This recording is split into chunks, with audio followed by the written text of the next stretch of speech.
I'm so glad you all were able to join us in this important discussion, conversation between two of the smartest women I know who also happen to be very dear friends. Gloria and I met on the first day at Smith College in Northampton, Massachusetts.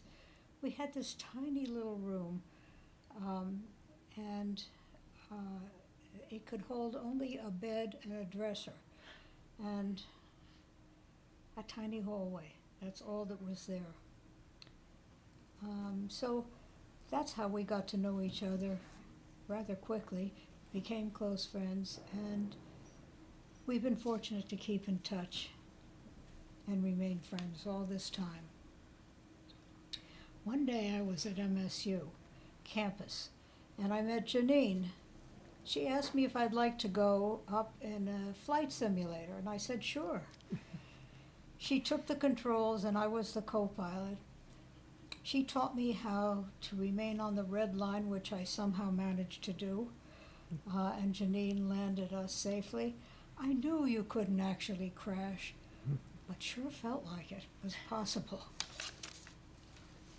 Both Gloria and Janine have achieved so much in the course of their lives and continue to make an important impact on everyone they meet. That's why we're so lucky to have them together today. My intention for this conversation is to have these two strong women leaders come together and help others learn how they can do more. People always say to me, what can I do? I don't know what I can do. I'd like to do something, but I don't know what. So we hope the conversation provides inspiration, motivation for the people who can consider what they want to do and how they want to do it, and navigate the certainties, uncertainties, and challenges facing our country and the world around us.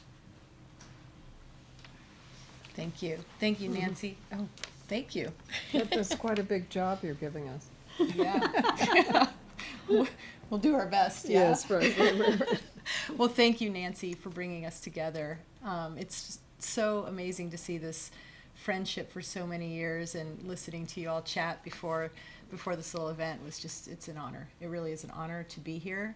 I can't thank you enough. So thank you for bringing us all together. If we can bring out any wisdom today and help anybody, it would be Well, first, do you think people realize how long we've known each other? Did you say that? No? We entered in 1952, the same college graduating class, right? The same dormitory. Smith College. Smith Yeah. College, right? Yeah, formidable part of your lives, right? It was. I hear that Absolutely. you double dated a lot. True, eventually. And Nancy ended up marrying the man. I and you- married one of them. one of them. She didn't. She dumped the other one. No, well, I ended up going to India because I realized if I stayed, I might You might end up make the having. wrong choices. Yes, right. Indeed. Well, you made some great choices, or maybe it was accidental along the way, but we have about an hour, and I'd like to just sort of have a conversation. So, but I want to start by, for our students and other people that are watching who may not know all the things about you, an absolute icon and leader in the women's rights movement, co-founded New York and Ms. Magazine, which I remember reading as a kid, from journalist to author to activist. And I think it's interesting that you say you were a writer because you didn't like to speak in public, but you have such an enormous voice, and we're glad that you overcome those fears so that we can all benefit from your wisdom. The Women's Media Center, Voters for Choice, National Women's Caucus, you helped found all those things. You've been awarded from the Society of Professional Journalists, from the United Nations, and the Presidential Medal of Freedom, which is truly amazing. So it is an honor. It's an honor for me, and I want to thank you. I literally would probably not be here for the work that you guys did. I was one of the first women to fly. I was the first woman to fly the C-130 plane in the Air Force, and I know that is that would never already happen. so much beyond us. We can't imagine that, right? But it literally You wouldn't have definitely happened would be without here you. no matter what. No, You know. well, I would be here. I probably would not have done the things. Definitely. I know that we're all standing on your shoulders. So thank you. Thank you very much for all of that. Your journey begins at Smith College. And, you know, because I'm a university president and because we're here because of MSU Denver, and that's how we know Nancy, I wonder if you have any reflections on the power of education in your journey. Well, it certainly had a big impact on me because I had been mostly living in Toledo in a neighborhood where people went to high school maybe until they were 16 and then they could enter the labor force. Uh, Couples often married after that. The people mainly worked in the big important factories that were there. So Smith certainly changed my idea of what was possible in life. Um, I mean, at a minimum, that you didn't have to get married right away. You're here. That was huge. Right, right. Yeah, very good. Um, you studied journalism? No, Or do you, Smith did not you didn't consider have, journalism an academic subject. so what did you study? So I studied English and history and Excellent. uh, the history of India because I was already interested in India, right? I'm constantly trying to tell students and parents that it's okay to study history, but they don't always have to go in and be an engineer or a business degree, that being a historian is super important to Well, understanding that's the interesting moment. because I don't know. I wonder what would have happened then because Smith did not offer that because Mhm. women were not having the same opportunities then. Yeah, Perhaps that was lucky. lucky, right? But gives you perspective, right? Different kinds of perspective for your writing. Yeah, because I never wanted to do. I mean, I grew up reading Louisa May Alcott, who was my hero, right? So, Of course. so I definitely wanted to be a writer. Yeah. Did you think that you would be an activist? I don't know if we even thought of do you think we thought of the term activist at the No, time? Yeah, not I in the don't think beginning. so. We cared about elections and candidates and so on. But I don't think we understood that that was a choice. It wasn't. So you think you sort of fell into that role? Yes, because in order not to get married to the very good person I was engaged to, I took a fellowship that was being offered by Chester Bowles, who had been an ambassador, I believe, to India. And so he had taken a speaking fee of his from the college and offered it as a fellowship. So that gave me the idea that I could escape into some other life. And I remember my mother saying to me, you know, fine, that's okay, because if you should, when I was engaged, you should get married now, because if you get out in the world and, you know, you'll never get married. And And you of course, thought, she turned out to be great. right. Yeah. But that didn't bother you, right? You were sort of No, like, no, fine. no. Yeah, and your mother was a bit of a writer too, right? Yes, she had written for the Toledo Blade, which is the main newspaper in Toledo. Um, and she had all kinds of writers she loved and gave me to read and gave me notebooks to write in. And yeah, no, she was very encouraging. Yeah. Who are some of your own heroes? I mean, you're obviously a hero for so many of us. Who are yours? Well, at the time, you have to remember how old I am. So they were mainly in history. They were mainly women like Louisa May Alcott or the women of the anti-slavery movement, or you know, they were not current women. Perhaps I just didn't know, but anyway, they weren't present in my life. So it shows how important history is, because you do get to see and relate to people who truly make a difference in your life. Yeah. Why do you think why do you why do you think that this idea of getting married and settling down was so unacceptable to you? And I mean, what was it that made you realize that there are all these injustices that needed to be addressed? Um, well, getting married and settling down seemed like the end of life, not the beginning. That was the last choice you could make. Then you had to follow your husband. I mean, not that all women did that, mind you, but that What was it sort felt of the like. idea of the 50s. It worked out for you, Nancy. Yes, yes, she managed to turn it into a whole different fate, right? So, one of the things that I noticed about you is in all the eras of your life and the work that you do and in your speeches and your writing and your interviews, there's always a sense of humor. And I wondered if you could reflect a little bit on the importance of humor. I mean, you're dealing with really serious things and people suffering, and you're trying to change the world. And what's funny about that? You know, I'm not sure where it came from other than my own parents, but once I was a grown up and realized that, for instance, in Native American culture, um, laughter is the only free emotion. I mean, it's the only emotion that can't be compelled. You can make somebody afraid. You can even make them think they're in love, whether they are or not.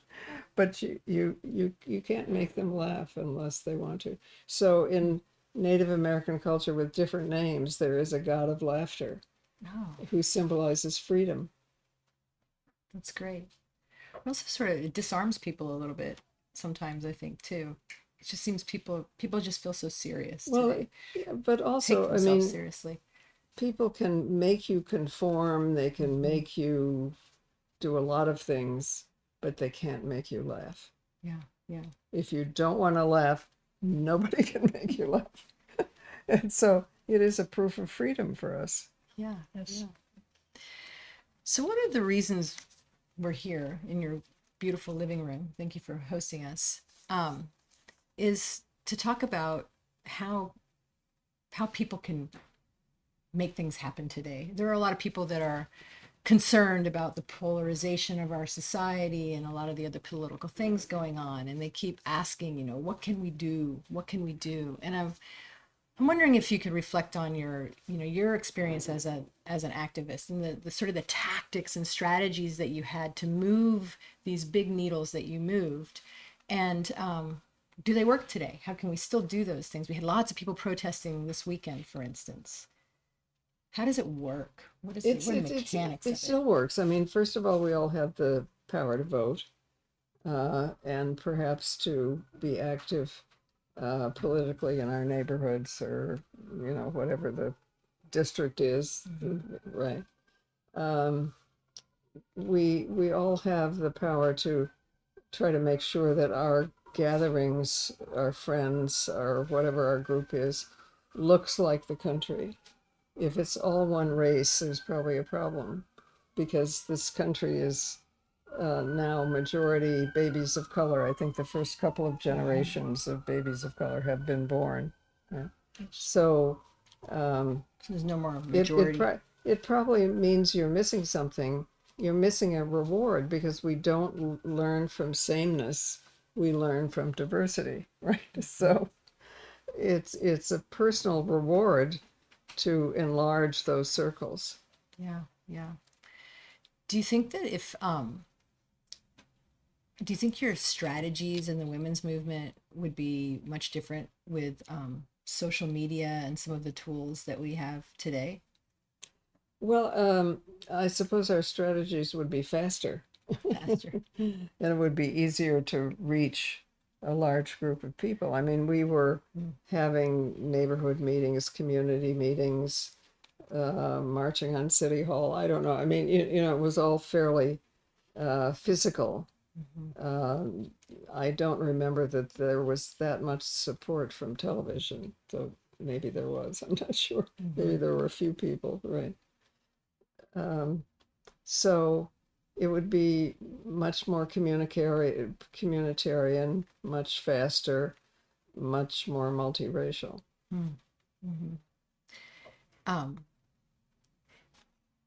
We're sitting here in your living room, and you said to me that you have convenings in your living room still today. Why do you do that? And what happens in those living rooms? And should we do that? Should we be doing that everywhere in America right now? Well, there are no shoulds in life, okay? I'm not saying Fair what enough. anybody, but I have a living room that can hold as many as 50 people in a talking circle. So I can contribute my living room to, even things, whether I really understand or know them or not. I live in a big, diverse city, which also makes it easier. New York City is huge and, obviously diverse, even though neighborhoods are still more segregated than they should be. It's, I remember inviting Wilma Mankiller, who was chief of the Cherokee Nation, to a talking circle here, feeling that I was inviting her to some new thing that we were having in this room, right? And she sat there a while and listened, and she said, well, when we have a talking circle, we pass a talking stick around so that everybody knows when it's we're reinventing the wheel, Well, the ancient tradition. That allows everybody to have a voice, but it also allows everybody to listen, which is key to the whole conversation. So talking circles, that's what you call them. And what are there topics, or does it just whatever people want to talk about, or do you sort of? It varies a lot. I mean, somebody will ask me, can we use your living room, because some sometimes it's a election or a political reason. Sometimes it's a reason in an industry like the fashion industry or something. It's varied, to put it mildly. Yeah. So I'm wondering, one of the quotations that somebody sent me from one of your great speeches, when you said, we need to worry less about doing what is most important and more about doing whatever we can. What can we be doing these days? We can get rid of Trump. This would be good. Okay. Certainly the worst president of my lifetime. We can look at the schools, the public schools that are around us, and if we can help them with programs or speakers that they might want, or access to things like in New York, going to the theater. You can get tickets for a whole group of kids and send it. It's life-changing. It's just fun to figure out all the different things we can do and what would we like to do and what do we have support from at least a few friends to do. And it means that we are expressing ourselves. That's terribly important. And we are empathizing with other people. I believe that you more scientifically alert than I am, but I think that we only develop oxytocin, which is the hormone that allows us to empathize with each other, if we're together, obviously. And one of the great punishments of prison and people being alone, is that they don't have that. So you need to be together. Yeah. Were you going to say something, Nancy? no, I was thinking You're that thinking. I have some friends that feel exactly the same way, mostly medical. Mm-hmm. And it's an important piece of our lives. It's often missing. Yeah, yeah. That's what I love about these talking circles. We're going to have to do that back in Denver, right? You know, a Your living room. talking stick is a fun thing And the too, talking stick, because yeah. nobody else can talk when somebody has a stick. That's a Native American. I have a talking stick over there. I do Yeah. too. We probably need that at the university. Yeah. Everyone wants to talk. Not everybody's listening though. kind of a thing. Everyone's trying to find their voice, but not everybody's listening. So I have some questions that other folks have given me that they want to know about. We hear about the Council of Grandmothers, and you've written about lessons learned as you've gotten older. And I'm wondering, what would you tell your younger self about your elders?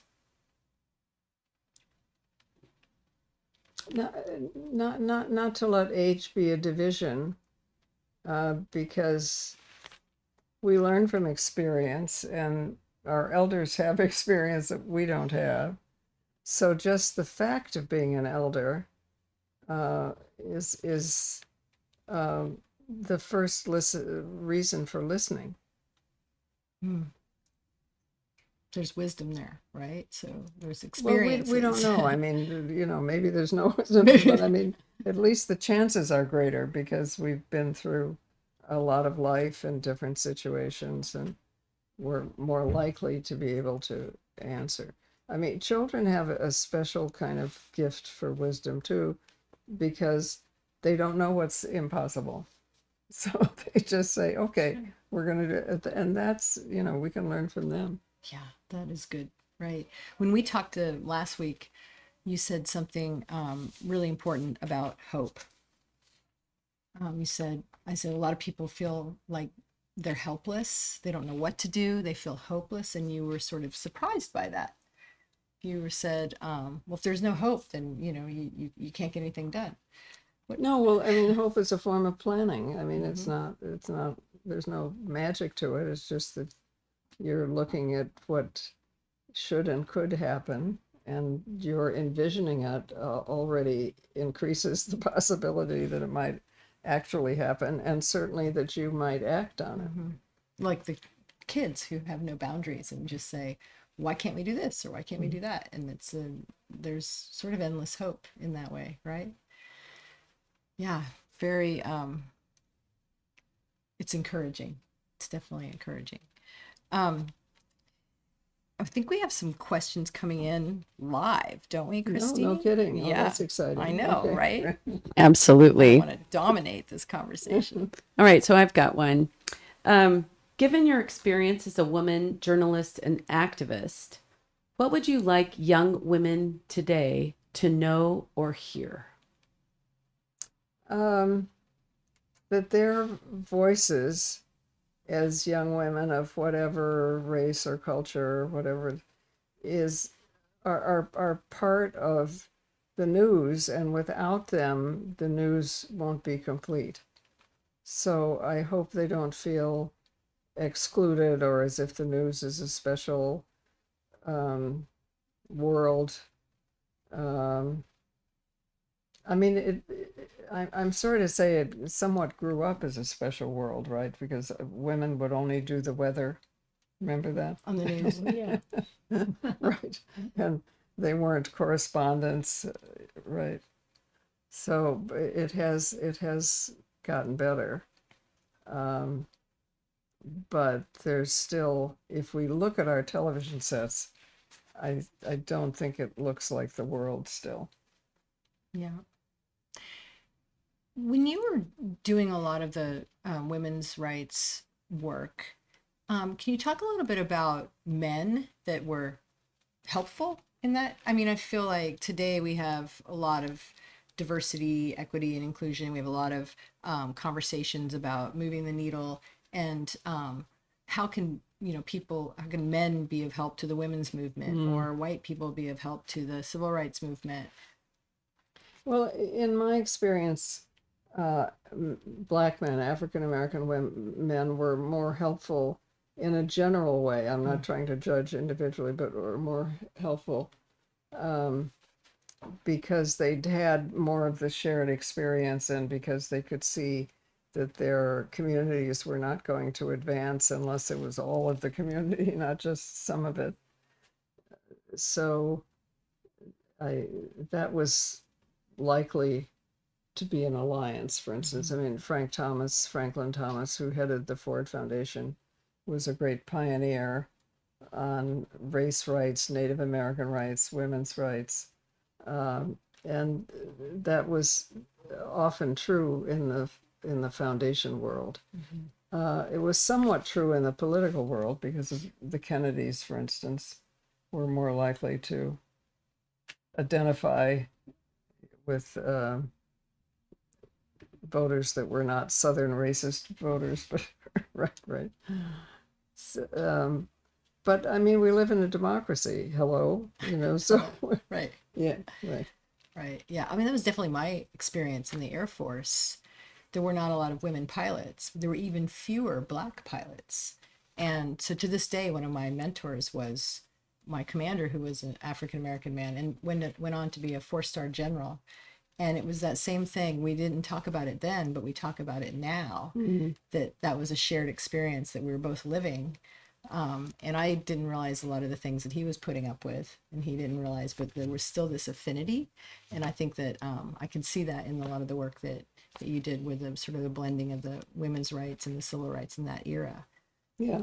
Well, I mean, civil rights movement was probably more than half women. I mean, right. Yeah. What else do we have, Christine? All right. So this one comes from Gary Community Ventures, who has a live studio audience listening in today, and they have a lot of young people in their group. So they wanted to know, what can young people do to drive change or get involved? Kids and youth. Well, I mean, young people probably are in a classroom, and the question of who gets to recite and who doesn't, and what the assignments are like, and so on, probably has some reflection with an incompleteness that's in the rest of the world too. It used to be more simple maybe in the old days when boys were not allowed to take homemaking classes. And women were required. Yeah, and women were I was required to required, take. yes. Hopefully it's not that bad anymore. But it may still be that the boys get the playground for longer periods of time than the girls, or that the girls are not allowed on the same sports teams as the boys. I don't know. I'm making that up. I hope it's not true anymore. Very good. And so girls can be active in their own schools, and boys can be advocates as well. As the mother of a kid who loves to make the best chocolate chip cookies in the world, I think we're making some progress there. Very good. Next question is, you've led such an incredible life. You've had so much influence on men and women, of course, but can you toot your own horn for a second? What are you personally most proud of when you look back over your life, big or small, public, not public? What are you most proud of? Well, to the extent that I, like millions of other women, contributed to the idea that we get to make decisions over our own bodies, that literally has saved the health and life of millions of women. You know, I live on the same block here where I've been for a long time, and there was a medical clinic on the corner for years, and I saw women driving up in their old battered cars from some other state coming there to get a safe and legal abortion. You know, as Florence Kennedy always said, if abortion, if men could get pregnant, abortion would be a sacrament. Right. Mark, exactly. Right. But that's being wound back now in so many places. Well, they can't. I mean, they can make women suffer and go to Mexico and do a lot of things, but they can't change it. I mean, we are going to make decisions over our own bodies. Yeah. So you're not daunted at all by. Well, I'm mad and I'm all. active and Yeah, I'm so, you know, but it's just not possible. I mean, can you imagine if there were laws for men to control what they could do with their own bodies from a reproductive point of view? We'd never hear the end of it. Right. It'd be a sacrament. Exactly. Ready for another one? Go for it, Christine. Gloria, you have had several moments throughout your life where you had to dig deep and have a lot of courage to confront whatever challenge was in front of you. Can you tell us a story about one of those moments where you were able to tap into that courage and take a step in the right direction that really led to something powerful or change-worthy? Well, I'm not sure this is worthy of your question, but what comes to mind when you say that is that I became a writer because I was terrified, or in part because I was terrified of public speaking. I absolutely could not. I would lose all my saliva. Each tooth got a little Angora sweater. You know, you could. It was just hopeless. And finally, because I had a friend, Dorothy Pittman Hughes, an African American woman who started the first daycare establishment in Manhattan, great activist. So I thought, okay, she has children, I don't. I'm white, she's we could together we would get more disparate audiences than either one of us would by ourselves. And so she consented to go along with me for a long time, and she was very funny and wonderful. And then when she stopped, then Florence Kennedy, a great African American civil rights lawyer of our time. So I discovered what I couldn't do alone, I could do with a partner. And that's so you're trying to say that you still have fear of public speaking. Yes. After all this time. Yes, I still lose my saliva and And you're just amazingly humble about so much of the things that well, you've done I in mean, your it life. just I don't know what it comes from exactly. Are you afraid of public speaking? Yeah. Okay, so I rest my case. Just like almost everybody Maybe is. we're just not raised to do it. I Our don't know. generation, no. That's part of it, maybe that's part of it, but yeah. But once you get up there and you see the impact that you're having on people and the way they are changing their attitudes, doesn't that make you feel once more... I got up there, I realized something basic, which is that I can ask a question of the audience and people will answer. And that's really interesting, because you why should the audience always be silent? So they It's only fair. will get up and say the most amazing, interesting things. Yeah. yeah I want to tell you something interesting. When I started telling people what I wanted to do to have this chat and dip into your wisdom, and the men that I know said, I want to go. I want to be there. Well, see, nice men. That's why. But don't you think that men's attitudes have changed? Yes. No, men's attitudes have changed. I mean, we still have never had a woman in the White House. I mean, which we is still baffling. have some basic things that have not happened. But no, men's attitudes have changed. And they've changed toward their daughters, which is very important because they're more likely now, I think, to support their daughters as well as their sons. I think it's true. I mean, I hear men say, one of our mayors once said, I remember the day I became a feminist, and it was when the doctor said, it's a girl. And then all of a sudden, even my own father, I think, watching me grow up and seeing this world that he lived in that he thought was perfectly fine, realizing that it had barriers for his own daughter. And so I feel like it seems like No, I every agree. generation. That makes a big difference, I think, yeah. Yeah, they change, I never realized, all of a sudden it affects my own daughter, so I'm going to change it. And I think that's another way we can get allies on all these sides. Yeah. Christine, what you got? This is a great counterpoint to what you all were just speaking about. We're seeing a lot of young men fall down the alt-right pipeline and a growing divide between young women and young men. Do you have thoughts or ideas on how we collectively can help bridge this divide, pull young men out of this, and bring young people together to fight against what is increasing oppression?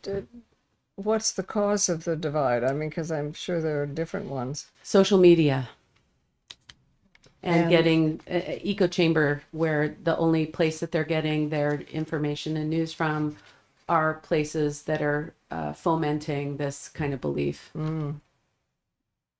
I don't know. I mean, I'm not a social media expert. Can you think what would be I'm helpful? less than you are. Well, that might be where the ideas flow. But I think also what the questioner is getting at is there is this divide. I mean, we see it demographically. There are more women going to college than men. We see women voting very differently than men. It is the flip side of what we were just talking about, where generationally men seem to be understanding more and more that women can do whatever on the one hand. On the other hand, is there some resentment sort of growing from that, and how to bring them all back together? It's a tough one. It's testosterone poisoning. Maybe it is.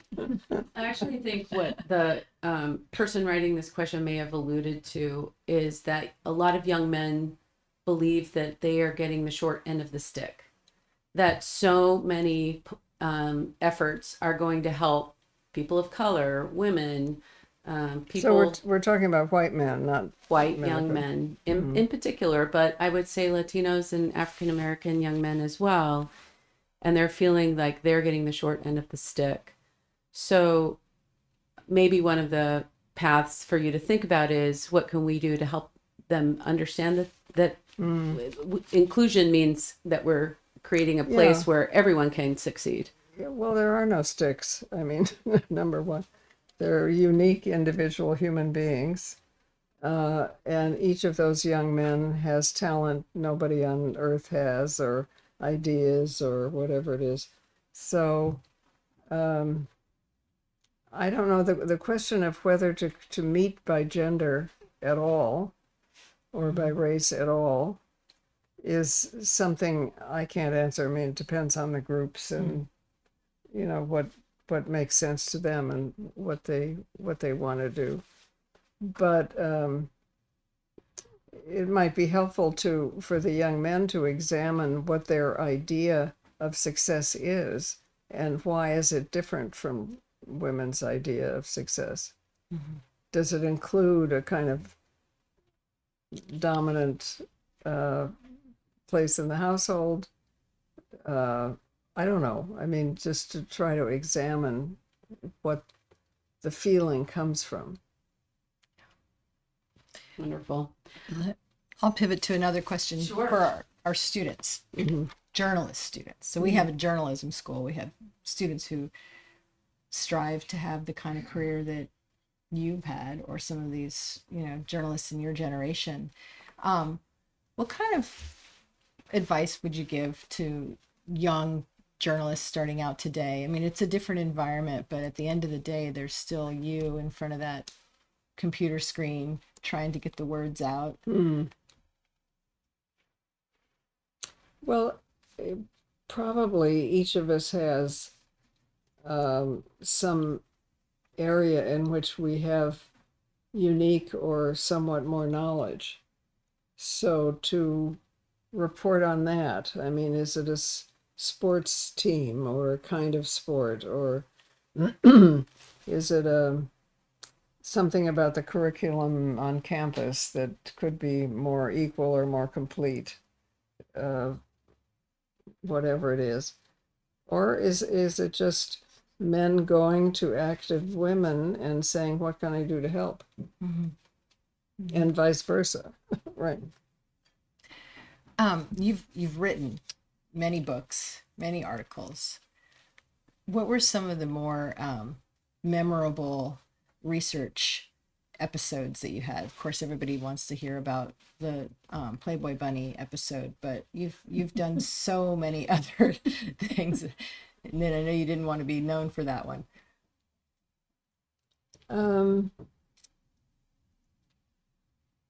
Well, writing is a form of learning. If you're curious about something and you're trying to write about it in any form, then you have to learn and you have to be responsible about being accurate. And, so it's an adventure in itself. You can also form groups of writers who are friends, who are maybe professional colleagues and maybe not, but who support each other in this kind of scary activity of writing. And read each other's work in process. That helps. What, you said scary? Writing is scary? Yeah, writing is scary because it's putting yourself Yeah, out there in like the speaking. world. Yeah, like speaking. So, you know, you want to make sure you're being understood. Mm-hmm. So testing it out with friends or colleagues is helpful. Right. So sometimes when you're writing, you feel like, you don't want anybody to see this yet because it's not ready, but you really have to bounce it off of someone to make sure that it's coming across the right kind of way. Is that what you're saying? Yeah. So writing circles, talking circles, there's a theme here. Yeah, we're Definitely. communal animals. Yeah. I mean, we are. Yeah. So we need each other, right? Yeah. Yeah. I have a schizophrenic friend, and she has started a writing circle for young people who want to write. And she's brilliant. She reviews all of their work, sends it to publishers if it can be published, and she's absolutely incredible. No, and I'm sure Wow. that she gets satisfaction out of that. Yeah. Absolutely. All right, Christine, you got another what one. you got? Speaking of your books, your book, My Life on the Road, demonstrates how much time you've spent on college campuses across your career. What are the signs that you would look for to indicate a learning environment on these college campuses, which is important to us at MSU Denver, that incubates change, learning, and justice? Well, it depends on the place and the time, but is it inclusive? I mean, are the groups racially inclusive? Are they gender inclusive enough for the people who want them? I mean, are there, because there are young men who want to learn about child rearing and who want, I mean, just, is it meeting the interests and the requests of the students on campus? And probably also, is it giving teachers and professors a place where they can experiment with new ideas for teaching or questions about, is this book or television show useful in the following way? Or is it just the more everyday discussions that we feel free to have, probably the more we are learning. There's a lot of people worried about academic freedom and free speech right now on campuses. Because what do they feel? I mean, what are they experiencing? Well, they feel like there are forces in the government that are trying to tell them, on the one hand, that they can't teach certain things, but then on the other hand, that free speech is important. So what are they saying that they can't teach?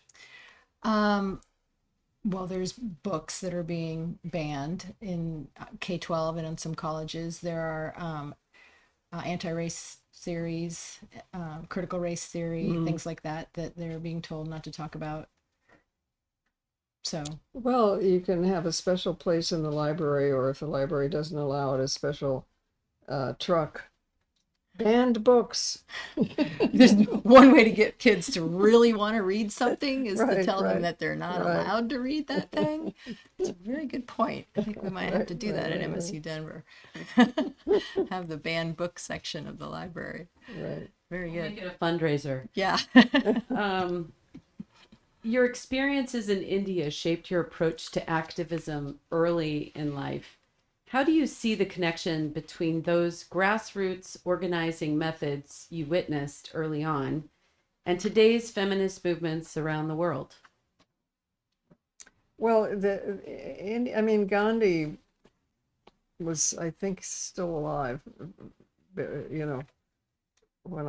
Anyway, he was part of definitely all our thoughts about India and why I went to India and so on.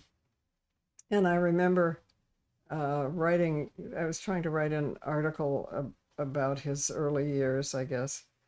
So I was interviewing people who knew him. And I was interviewing a wonderful woman named Kamala Devi Chattopadhyay, a great woman. And we were sitting on her veranda, and I was asking her about Gandhi, and she said to me, "Well, my dear, we taught him everything he knew," you know. So Yeah. obviously he had organized, like as the women's movement had been doing, going to the ocean and getting salt illegally, and organizing around childbearing, and I mean, it depends where you think the expertise came from sometimes. So that sort of quiet defiance. Yes, well, I mean, Gandhi was not quiet. It's just Yeah. that we probably peaceful even more in defiance. other countries assumed that it was his movement because he was a guy. Right. Mm-hmm. I don't know why. But that was not the view of the women in India who had been conducting this movement even before he joined in.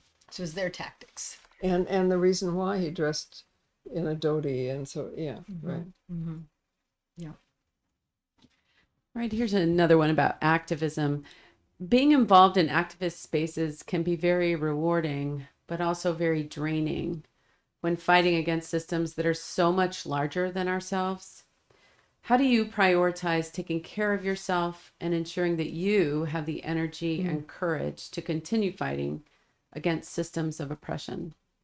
Well, that's very important. I mean, and it's clearly we are social animals, right? We need each other. As I was saying, the worst punishment everywhere in the world is isolation. So to remember to have a meeting or a party or something at least once a week, certainly, and to kind of make sure that that meeting or party is as diverse as the real group that's working on the issue.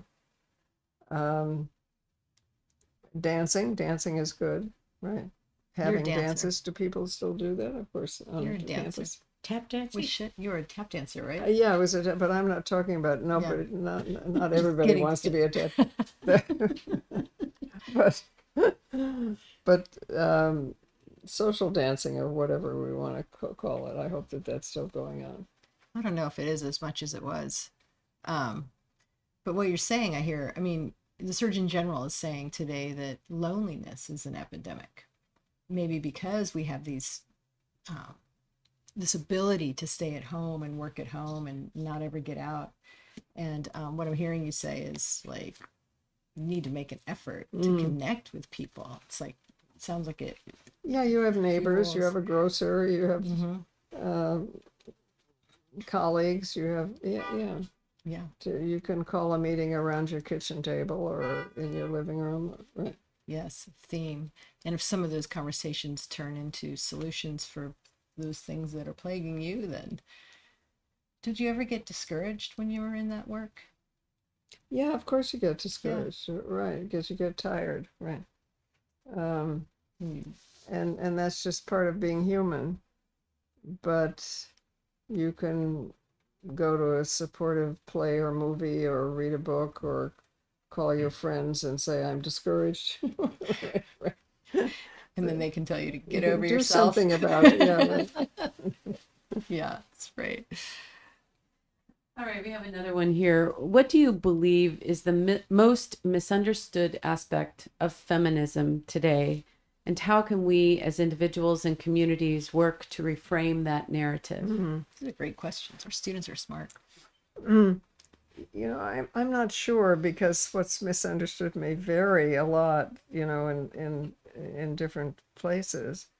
I remember early on in the women's movement, a friend of mine who I had been an editor at a magazine where I also was a contributing editor, called me up and said, Gloria, I did not know you were a lesbian. So that was the view, you know. They were conflated. If you were a feminist, you had to be a Yeah, lesbian too. in his Yeah. in his eyes. So you know, I explained to him that men could be feminists, all women could, right? But I think mainly just forgetting that we are social animals, and I fear that with our great increase in technological ability that's happened since the beginning of the women's movement, we're more able to be by ourselves. And function and work online and so on. And that is, as I was saying, there's a reason why solitary confinement is the universal worst punishment. We should be aware of that and be aware of how important it is to be together. You know, some of the things that you fought for in your generation, I think, get taken for granted in our even in my generation. I remember in college, I had a women's rights person come to talk to our house, and she said, how many of you would consider yourselves a feminist? And we were all like, you know, we're not feminists. And then she said, well, how many of you think that you should be able to get a credit card or, you know, buy a car without having your husband sign for it? And we were all like, pfft. And she said, well, you would all be considered radical feminists just 10 years ago. I'm wondering, you know, those things are not legally, they're not illegal anymore. Everyone, we just take it for granted.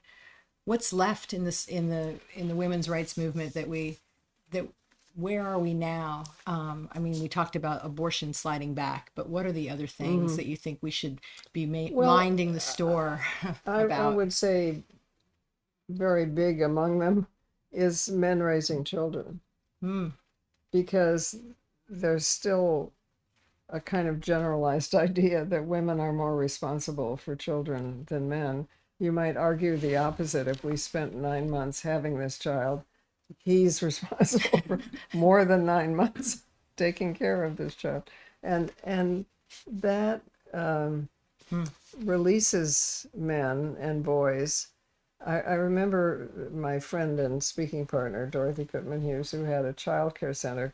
She organized so that little boys, like 2 days a week, could come in and look after the babies.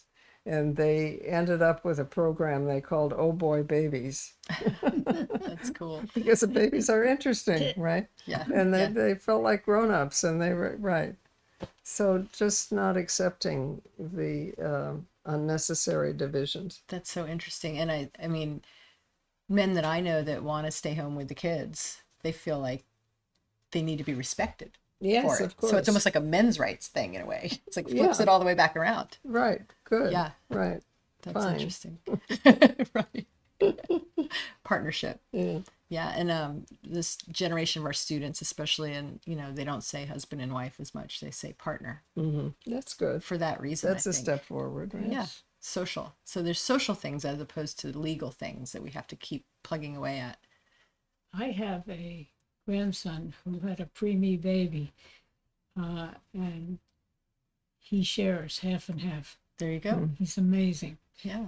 Uh, Progress. See? Yes. Progress. All right. We have a little bit more time, Christine. Maybe one At or two least more one questions. I've got a good Yeah. one for you. Okay.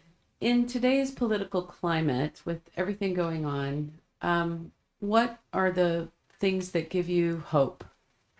And what should we be looking for to inspire hope? Well, getting rid of Donald Trump would be prime among them. Here in New York, where we know him the best, we are 96% against him. Right? I rest my case. We've never had a woman president. We've had only one black president. We're way behind other democracies in terms of representation in national leadership. So it would be great if more young or any age people ran for local political office, congressional office, you know, whatever is available. What? time for one. Why did you never run for office? I never ran for office because, first of all, speaking in public was my worst terror. That's a good point. Secondly, it wasn't exactly a popular alternative when you and I were growing up, right? They didn't come to Smith and suggest we run for office, I don't think. Would you do it It wouldn't today? have happened. I mean, we want more women to be in public office. Would you do it today, or do you think that in terms of how much impact and influence and that change that you could have for inside versus outside, so to speak? Well, I don't know exactly, but I don't think I would, because I still feel more like a writer than a speaker, and you know, I still feel, for me, that's a more natural form of expression. And I'm still my father's daughter, who had 2 points of pride. He never wore a hat, he never had a job. So the idea of having to show up for in legislative sessions at certain times. But I certainly, I mean, Bella Abzug should have been president of this country. She would have been fantastic. And she, of course, was a member of Congress from here. And, you know, there have been all kinds of great women and men. So that's interesting, because a lot of times when, you know, you're considered such a leader, and people always say to leaders, well, why aren't you running for office? And I can see that insight where the path you chose is so freeing. You're the boss of you all the time. Like, you don't have to like punch the clock, be places, Yeah, do but things. also it depends. I mean, people are different. People have different Yeah. gifts. There are, you know, people like Shirley Chisholm, who was born to be elected. Yeah, no, I mean, we're different, and we serve and develop in different ways. Are there people in next gen, millennials, Gen X, whatever, that you see as up and coming leaders that give you Yeah, hope? there are so many, but I'm not. I don't feel safe in naming, because what I experience is online, and that's, you know, not the whole person. Well, and I have lots of people here for talking circles, but that's too short to really know someone. But they're out there. They're out there. They're out there, definitely, right. definitely. And the next Gloria Steinem may be out there too. You may have motivated somebody today. There should be no next Gloria. Yes, She's so humble. Everybody She's so should know humble. we should be our own selves. Well, version thereof. Yes, yes. So I think I'm getting the hook that we're out of time. I just want to say thank you for having us in your lovely home. Thank you for everything you have done for women and for this country. You are an inspiration, and it's been my honor. Well, just those words will keep me going for another. Thank you.